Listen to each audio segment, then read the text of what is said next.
I never thought I'd become the target of our neighborhood's most infamous HOA president, but here we are. Let me tell you how Karen Mitchell, the self-proclaimed guardian of property values, messed with the wrong homeowner. I moved into Sycamore Heights 3 years ago, attracted by the well-maintained lawns and quiet streets.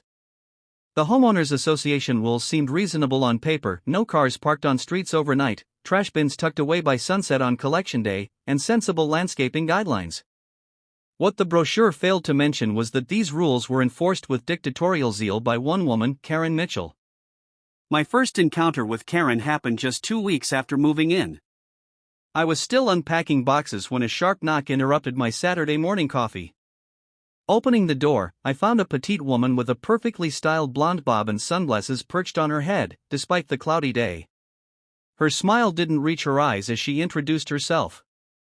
"Hello there, I'm Karen Mitchell, president of the Sycamore Heights HOA," she said with a practiced sweetness that immediately put me on edge. "I noticed your garbage bin is still visible from the street, and according to Bylaw 7.3, all bins must be stored out of sight by 8 p.m. on collection day." I glanced at my watch. It's 9:30 in the morning. "The truck hasn't even come by yet," I replied, keeping my tone polite but firm. "Well, rules are rules," she said with a dismissive wave. "Just make sure you're in compliance going forward. We maintain strict standards here. Also, you'll need to submit your exterior paint color choices for approval before doing any touch-ups. Your trim is looking a bit worn." Before I could respond, she handed me a thick binder labeled Resident Guidelines, turned on her heel, and marched down my walkway, pausing only to frown at a barely visible weed in my mulch bed. For the next few months, I managed to stay under Karen's radar. I'm naturally organized and follow reasonable rules without issue. Plus, my job at CityNet Communications kept me busy. As one of the network administrators for the region's largest internet service provider, I worked remotely most days, which meant my home internet connection was essentially my lifeline. Everything changed last spring when I decided to build a small vegetable garden in my backyard. According to the guidelines, gardens were permitted as long as they weren't visible from the street. Mine was tucked behind my garage, completely out of sight unless you were deliberately peering over my fence. I spent a weekend building raised beds, filling them with rich soil, and planting tomatoes, cucumbers, and herbs. 3 days later, I received an official HOA violation notice in my mailbox. Apparently, agricultural activities required special permission, and my garden constituted an unauthorized agricultural installation. The notice demanded I remove it within 7 days or face fines starting at $100 per day. I immediately checked the resident guidelines. There was absolutely nothing prohibiting vegetable gardens in private backyards. The closest rule mentioned extensive agricultural activities that changed the residential character of the property, which clearly didn't apply to my modest 4x8 raised beds. I drafted a polite email to the HOA board, referencing the specific bylaws and requesting clarification. The response came from Karen herself, not from the board's official email. Her message dripped with condescension. "Perhaps you misunderstood the guidelines. The Architectural Review Committee has full discretion to determine what constitutes appropriate use of visible property areas. Your tomato planters are visible from the Henderson's second-floor window, which means they impact neighborhood aesthetics." I couldn't believe what I was reading. My garden wasn't visible from the street, only from someone actively looking down into my yard from a specific window in a neighboring house. This was absurd. I replied with photographs documenting the garden's position, quoting the exact bylaw language, and requesting a formal review by the full board, not just Karen's interpretation. I kept my language professional despite my growing frustration. The following morning, I woke up to discover my internet was down. As someone who works in the industry, my first instinct was to check my equipment. The router was fine.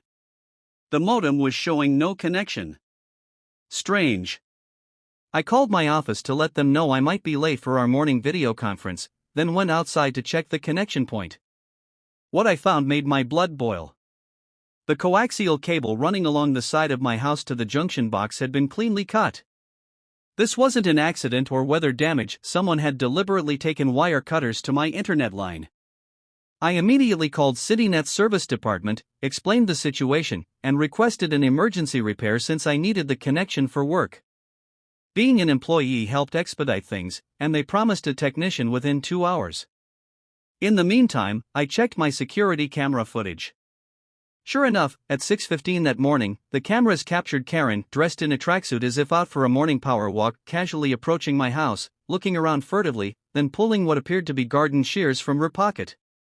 She quickly snipped my internet cable, tucked the shears away, and speed-walked off as if nothing had happened.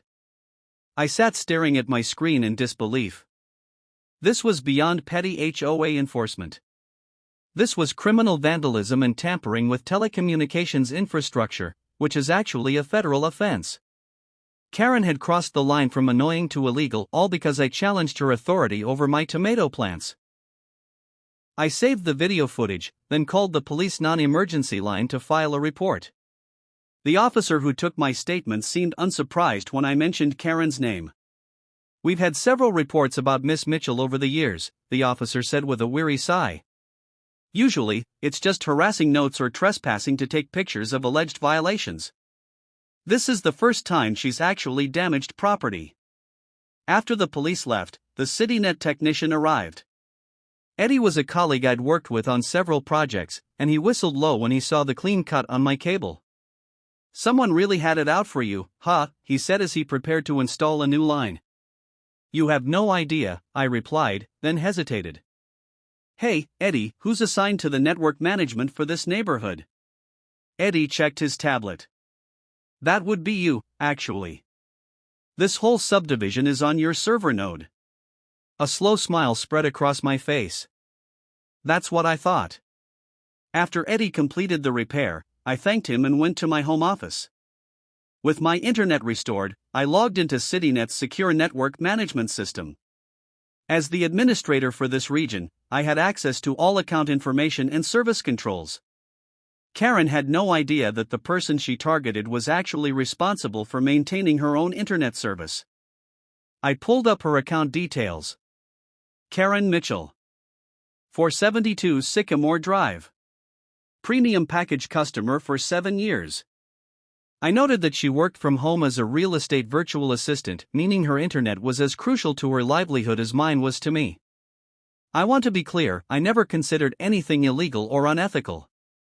I'm a professional with high standards. But I did know something Karen didn't. There was scheduled maintenance on her specific neighborhood node the following day. And as the network administrator, I had some discretion about how and when that maintenance was performed. Normally, I would schedule such work for late-night hours to minimize disruption.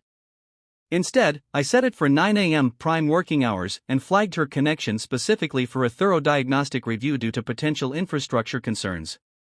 A legitimate reason, given recent vandalism in the area. This meant her service would be down for approximately 4 to 6 hours rather than the standard 30 minutes.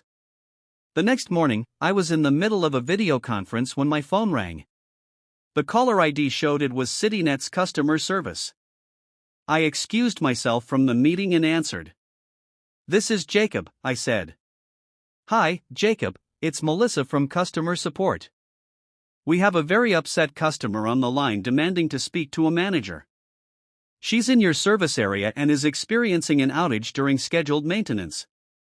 She says we need to check with the regional administrator before escalating." I couldn't help but smile. "Let me guess, Karen Mitchell?" Melissa sounded surprised. "Do you know her?" The next morning, I was in the middle of a video conference when my phone rang. The caller ID showed it was CityNet's customer service. I excused myself from the meeting and answered. "This is Jacob." "Hi Jacob, it's Melissa from customer support. We have a very upset customer on the line demanding to speak to a manager. She's in your service area and is experiencing an outage during scheduled maintenance. She says we need to check with the regional administrator before escalating." I couldn't help but smile. "Let me guess. Karen Mitchell?" Melissa sounded surprised. "Do you know her?" "We're neighbors," I replied. "She's experiencing the scheduled node maintenance I implemented yesterday." It was flagged as necessary after a vandalism incident in the area. Someone cut a service line. I'm sure you have the report. Oh, yes. I see it now, Melissa said, her voice brightening with understanding. So this is standard procedure? Absolutely, I confirmed. The maintenance is necessary to prevent further service disruptions and identify any additional security concerns. Unfortunately, it does require taking her connection offline for thorough testing. Should be complete by mid-afternoon at the latest. After hanging up, I couldn't focus on work. Something felt unresolved. Karen had committed a crime against me, and while my maintenance schedule gave her a taste of her own medicine, it didn't address the actual vandalism. After some thought, I decided to take a more direct approach. I printed out several clear screenshots from my security camera showing Karen cutting my internet line, along with the police report number and a copy of the repair invoice. Then, I drafted a letter explaining that I had filed a police report for vandalism and tampering with telecommunications equipment. I noted the potential federal implications, as well as the estimated repair costs. I also stated that I would be presenting this evidence at the next HOA board meeting and would be filing a formal complaint against her for abuse of position. Rather than leaving it in her mailbox, I decided to deliver it in person. After work, I walked over to Karen's immaculately maintained colonial-style house, with its perfectly trimmed hedges and color-coordinated flower beds. When she opened the door, her expression immediately soured upon seeing me. "Your internet back up yet?" I asked conversationally. Her eyes widened slightly. "How did you?" "I work for CityNet Communications," I explained, enjoying the way her face paled. "In fact, I'm the network administrator for this entire neighborhood, including your house." Karen's mouth opened and closed several times before she found her voice. "Are you saying you deliberately cut off my internet because—" "No, Karen," I interrupted calmly. "I would never cut someone's cable. That would be vandalism. A crime." I handed her the envelope. "Speaking of which, this is for you.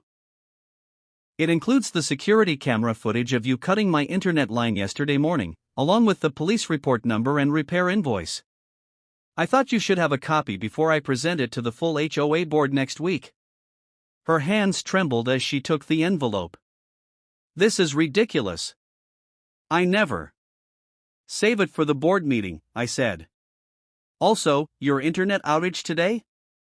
"That was scheduled maintenance, prioritized due to recent vandalism in the area. It's all documented in CityNet's system. Completely by the book. Just like your HOA procedures, right?" As I turned to leave, she called after me, her voice now shaking with anger and fear. "You can't prove anything. And even if you could, the board won't do anything about it. I am the board." I looked back over my shoulder. "We'll see about that." Then, with a pleasant smile, I added, "By the way, your internet should be back up within the hour. Unlike some people, I don't believe in breaking essential services." The next week's board meeting was standing room only. Word had somehow spread throughout the neighborhood that there would be some drama involving Karen. When I presented the evidence of her vandalism, including the security footage, police report, and repair invoice, the room fell silent. I formally requested that Karen be removed from her position for conduct unbecoming of a board member, citing the HOA's own bylaws regarding ethical behavior. Karen's face flushed crimson as she sputtered denials, but the evidence was irrefutable. When I mentioned that tampering with telecommunications lines was potentially a federal offense with hefty fines, and that I had been advised by both the police and my company's legal department to pursue full charges, several board members exchanged alarmed glances. After a brief private discussion, the vice president of the board announced that they were calling an emergency vote on Karen's continued leadership. The vote was unanimous, with one abstention from Karen herself.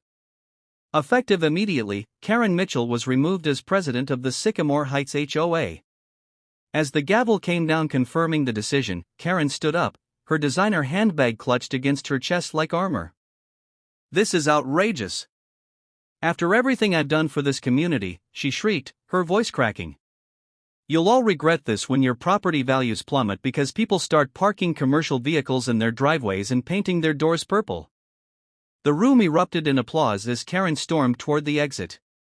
She paused as she passed my chair, leaning down to hiss in my ear. "You think you've won, but this isn't over." I smiled pleasantly. "Actually, Karen, I think it is." Then, with a slight tilt of my head, I added, "By the way, there's scheduled maintenance on your internet node next week.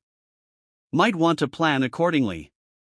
Her face crumpled as the implications hit her. I would always be in control of her internet connection. Something she now knew was vital leverage. Without another word, she pushed through the door and disappeared into the night, leaving behind her binder of HOA regulations and 7 years of tyrannical rule.